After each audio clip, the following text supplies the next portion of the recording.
উত্তর পূর্ব ভারতের স্কুল শিক্ষার মনোন্নয়ন বড় পদক্ষেপ। প্রজ্ঞা ভবনে স্কুল লিডারশিপ একাডেমির কর্মশালার উদ্বোধন করলেন মুখ্যমন্ত্রী ডক্টর মানিক সাহা।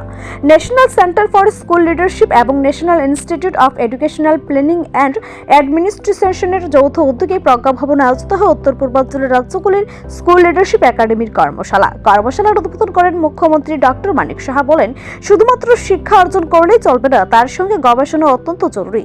তিনি জানান, রাজ্য সরকারের মূল লক্ষ্য শিক্ষার্থীদের মানসম্পন্ন শিক্ষা প্রদান করা, বিশেষ করে ডিজিটাল শিক্ষা ব্যবস্থাকে আরো শক্তিশালী করা। মুখ্যমন্ত্রী আরো বলেন, শিক্ষাদান একটি মহান পেশা এবং শিক্ষকদের সমাজ গঠনে অপরিসীম দায়িত্ব রয়েছে। ভবিষ্যৎ প্রজন্মকে সঠিক দিশা দেখাতে শিক্ষকদের ভূমিকা অত্যন্ত গুরুত্বপূর্ণ। শিক্ষার গুণগত মান উন্নয়নে এ ধরনের কর্মশালা আগামী দিনে উত্তর পূর্ব ভারতের স্কুল শিক্ষায় নতুন দিশা দেখাবে, এমনটাই আশা শিক্ষা মহলের।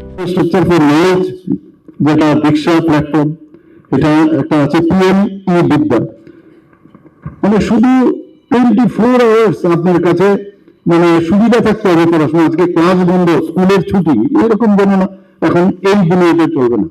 আমার মনে আছে I was a badminton player আর অ্যাথলিট, ন্যাশনাল খেলেছি আমি, ন্যাশনাল অ্যাথলেটিক্সে 10 কিলোমিটার দৌড়েছি। এখন আগে আমরা ব্যাডমিন্টন বা ইত্যাদি যখন খেলতাম ভাবতাম যে এতটুকুই খেলতে হবে, মানে সিজন ওয়াইজই খেলতে হবে। সিজন ওয়াইজ কিরকম, যখন বৃষ্টি বাদলা থাকবে না তো শীতের সময় ব্যাডমিন্টন, শীতের সময় ক্রিকেট, এগুলি থাকতো। আর অন্য সময় এরকম না, 365 ডেজ খেলতে হবে যে কোনো খেলাতে। তখন ইনডোর খেলার কথা বললো, বা অনেক সময় বৃষ্টি হচ্ছে, তো বৃষ্টি হচ্ছে আজকে আমি সাপোজ ধরুন 5 কিলোমিটার দৌড়তাম, বৃষ্টির কারণে আমি খেলতে পারছি না, তো আমি বসে থাকবো? নো, আমার 5 কিলোমিটার দৌড়তে গেলে আমার যে টাইমিং, সেই টাইমিং আমার স্কিপিং করতে হবে, তাহলে আমার কাজটা কিন্তু হলো। বা আমার হ্যান্ড সুইং করতে হবে, আমার মিররের সামনে দাঁড়িয়ে আমার হ্যান্ড সুইং করতে গেলে আমি ডাম্বেল নিয়ে সেটাকে হ্যান্ড সুইং করা, এই যে কন্টিনিউয়াস একটা প্র্যাকটিস 24x7, এই যে পিএমই বিদ্যা দীক্ষা প্ল্যাটফর্ম। নিজস্ব প্রতিনিধি রিপোর্ট, এশিয়ান টাইমস।